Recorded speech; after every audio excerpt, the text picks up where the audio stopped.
పవన్ కళ్యాణ్ ఎంపీగా పోటీ చేయనున్నారు. కాకినాడ పార్లమెంటు స్థానం నుంచి ఎంపీగా బరిలోకి దిగనున్నారు.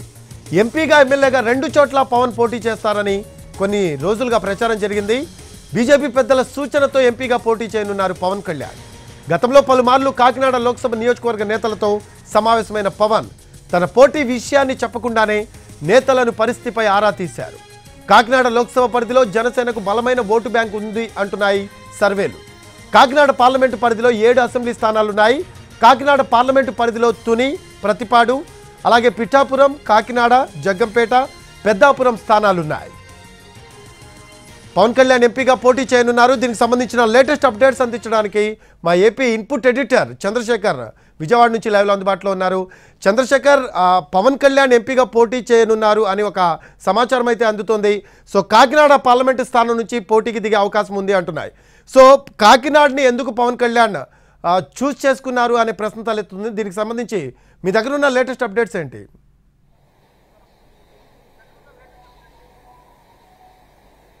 కాకినాడ పార్లమెంట్ నుంచి పోటీ చేయాలనేది బీజేపీ సూచనతో అని చెప్తా ఉన్నారు. ఇంకా అధికారికంగా ప్రకటన రావాల్సి ఉంది. అయితే గత కొంతకాలంగా ప్రచారం అయితే జరుగుతోంది. పవన్ కళ్యాణ్ అటు ఎమ్మెల్యేకి ఇటు ఎంపీకి పోటీ చేస్తారు, ఎమ్మెల్యేతో పాటు ఎంపీకి ఎక్కడ పోటీ చేస్తారనే చర్చ జరుగుతుంది. అయితే ఇవాళ ఢిల్లీలో బీజేపీ పొత్తుల కోసం అక్కడే ఉన్న జనసేన అధ్యక్షుడు పవన్ కళ్యాణ్ కానీ చంద్రబాబు కానీ పలుమార్లు సమావేశమయ్యారు. అలాగే బీజేపీ పెద్దలతో కూడా సమావేశమయ్యారు. మనం చూస్తా ఉన్నాం ఉదయం నుంచి కూడా.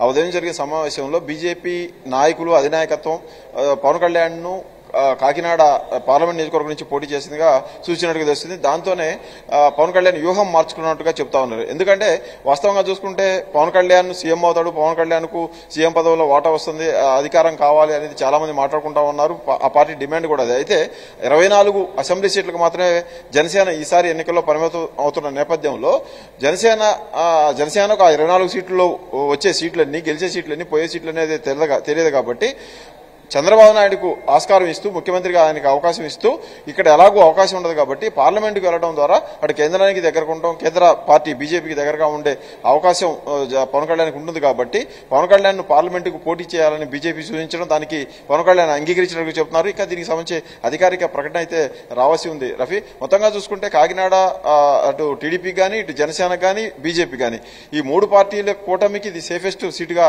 చెప్పొచ్చు మనం. ఎందుకంటే 2009లో ప్రజారాజ్యం పార్టీ తరఫున అక్కడ ఇప్పుడు వైసీపీ అభ్యర్థిగా అక్కడ పోటీ చేస్తున్న శర్మశెట్టి సునీల్ అప్పుడు ప్రజారాజ్యం అభ్యర్థిగా పోటీ చేస్తే ఆయనకి 2,39,000 ఓట్లు వచ్చాయి.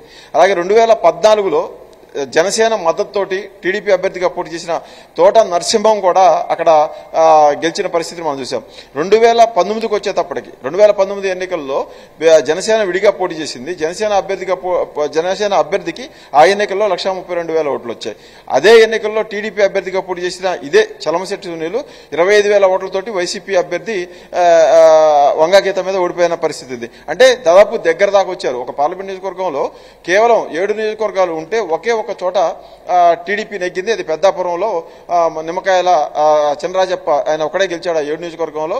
అయినప్పటికీ కూడా టీడీపీ పార్లమెంట్ నియోజకవర్గం ఓవరాల్ గా చూసుకున్నప్పుడు కేవలం 25,000 ఓట్ల మెజార్టీతోనే ఓడిపోయింది, తేడాతోనే ఓడిపోయింది. కాబట్టి ఇది ఏ విధంగా చూసుకున్నా కూడా జనసేనకు, టీడీపీకి, బీజేపీకి అనుకూలంగా ఉన్న సీటుగా ఒకటి నిర్ణయించారు. ఆ అనుకూలమైన సీట్లో పవన్ కళ్యాణ్ పోటీ చేయడం ద్వారా ఆయన కేంద్ర రాజకీయాల మీద దృష్టి పెట్టడానికి అవకాశం ఉంటుంది. ప్రస్తుతానికైతే రాష్ట్రం నుంచి ఈ కూటమి గెలిస్తే కూటమి తరఫున ముఖ్యమంత్రిగా చంద్రబాబు నాయుడు ఉంటారు. కాబట్టి ఆయనకి అడ్డు లేకుండా అలాంటి సమస్యలు, సందేహాలు ఏమి రాకుండా ఉండడం కోసం పవన్ కళ్యాణ్ కు ఇలాంటి సూచన బీజేపీ అధినాయకత్వం చేసినట్టుగా ప్రాథమికంగా మనకు వస్తున్న సమాచారం ఉంది. దీని మీద అధికారిక ప్రకటన రావాలి. ఇంకా ఈ మొత్తం కూటమిలో కూడా ఎవరు ఎన్ని సీట్లకు ఎక్కడెక్కడ పోటీ చేస్తారనేది కూడా ఇంకా క్లారిటీ రావాల్సి ఉంది.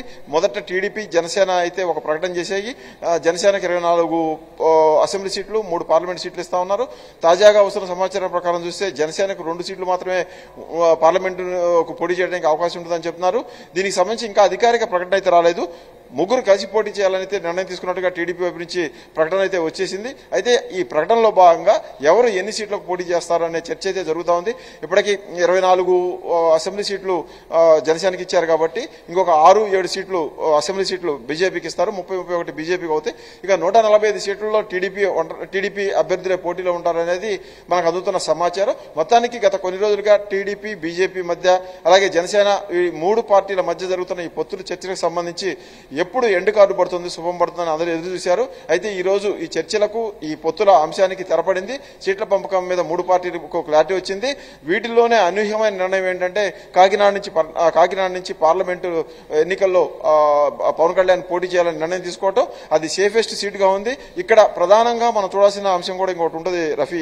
ఏంటంటే ఈ జనసేన టీడీపీ కూటమిలో వాళ్ళ బలమంతా కూడా కేంద్రీకరించింది ఉభయ గోదావరి జిల్లాల్లో. ఈ ఉభయ గోదావరి జిల్లాల్లో ఏమాత్రం కాస్త అటు ఇటు అయినా కూడా టీడీపీ అనుకున్న గోల్ను కానీ జనసేన అనుకున్న గోల్ను కానీ చేరే అవకాశం లేదు. మొత్తంగా ఉత్తరాంధ్ర నుంచి వెస్ట్ గోదావరికి కూడా ఈ 3 పార్టీల కూటమికి అనుకూలంగా ఉంటుంది. ఇక్కడ ఉన్న దాదాపు 70 సీట్లలో సింహభాగం సీట్లు 10-15 సీట్లు మినహా మిగతా సీట్లన్నింటి కూడా తెలుగుదేశం, జనసేన, బీజేపీ కూటమి గెలుచుకుంటుంది అనే అంచనాలో ఉన్నారు.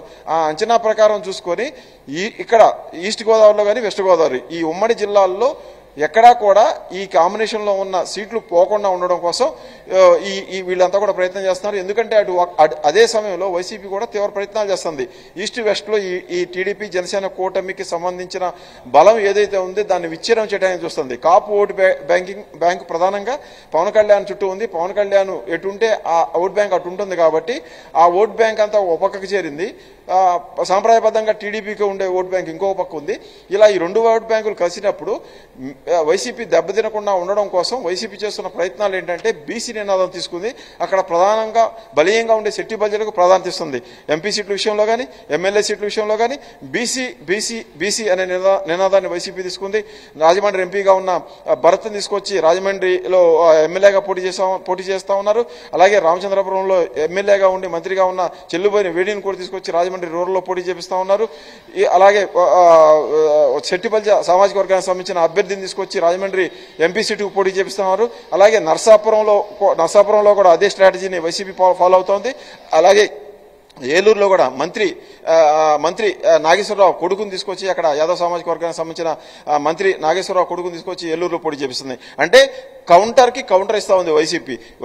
టీడీపీ కాపు బలాన్ని నమ్ముకుంటే టీడీపీ సాంప్రదాయ ఓట్లు నమ్ముకుంటే ఆ 2 వర్గాలకు చెక్కు పెట్టే విధంగా బీసీలందరినీ ఏకం చేసే ప్లాన్ తోటి వైసీపీ పావులు కదుపుతున్న నేపథ్యంలో అక్కడ కూడా వాళ్ళు అంచనా ప్రకారం టీడీపీ జనసేన వేసుకున్న అంచనా ప్రకారం సీట్లు చెక్కు చెదరక ఉండాలి, చెల్లు చెదరకుండా ఉండాలి ఓట్లు అనే ఉద్దేశంతో పవన్ కళ్యాణ్ ఇంకా కాకినాడ పార్లమెంట్ నియోజకవర్గంలో పోటీ చేస్తే ఆ 7 నియోజకవర్గాలతో పాటు ఇటు పక్కనే ఉన్న వెస్ట్ గోదావరి మీద కూడా ఆయన ప్రభావం పడుతుంది. కాబట్టి ఆ 2 జిల్లాల్లో ఉన్న 34-35 సీట్లన్నీ కూడా సేఫ్ గా ఉంటాయి. కాబట్టి అందుకోసం మొదటి నుంచి కూడా చంద్రబాబు నాయుడు కూడా పవన్ కళ్యాణ్ ను ఇలాంటి ఆలోచనే చేయమని సూచిస్తున్నట్టుగా వార్తలు వస్తున్నాయి. ఇప్పుడు వచ్చిన సమాచారం ప్రకారం చూసుకుంటామంటే చంద్రబాబు నాయుడు చేసిన సూచన కానీ బీజేపీ అధినాయకత్వం చేసిన సూచన కానీ ఉమ్మడిగా కోమటమి ప్రయోజనాల కోసమే అన్నట్టుగా మనకు అర్థమవుతోంది. కేవలం భీమవరంలోనో లేకపోతే పిఠాపురంలోనో అసెంబ్లీకి పవన్ కళ్యాణ్ పోటీ చేయడం ద్వారా ఆయన పరిధి తక్కువగా ఉంటుంది కాబట్టి ఒక అసెంబ్లీ నియోజకవర్గానికి పరిమితమై ఉండాల్సి ఉంటుంది. కాబట్టి అలా కాకుండా 7 నియోజకవర్గాల్లో ఆయన ప్రభావం పడితే ఆ 7 నియోజకవర్గాల్లో కూడా కాపోట్ల ప్రభావం ఉంటుంది. కాబట్టి ఆ 7 నియోజకవర్గాలను కూడా గెలుచుకోవడానికి అవకాశం ఉంటుంది. అదే సమయంలో మిగతా రాజమండ్రి పార్లమెంట్ కానీ ఇక్కడ ఉన్న నర్సాపురం పార్లమెంట్ కానీ ఏలూరు పార్లమెంట్ కానీ ఈ అన్ని పార్లమెంట్ల మీద ఆయన ప్రభావం ఉంటుంది. ఆ పక్కనే ఉన్న వైజాగ్ మీద కూడా ఆయన ప్రభావం చూపించే అవకాశం ఉంటుంది. కాబట్టి ఆయన్ని మధ్య మార్గంగా ఈ కాకినాడ పార్లమెంటు నియోజకవర్గం నుంచి పోటీ చేయించడం ద్వారా అన్ని రకాలుగా కూడా ఈ కూటమికి ప్రయోజనం కలిగించడానికి అవకాశం ఉంటుంది అనే లెక్కలను టీడీపీ జనసేన కూటమి వేసుకున్నట్టుగా తెలుస్తా ఉంది. ఇక అధికారిక ప్రకటన ఒకటే రావాల్సి ఉంది. పార్లమెంటుకు వెళ్ళడానికి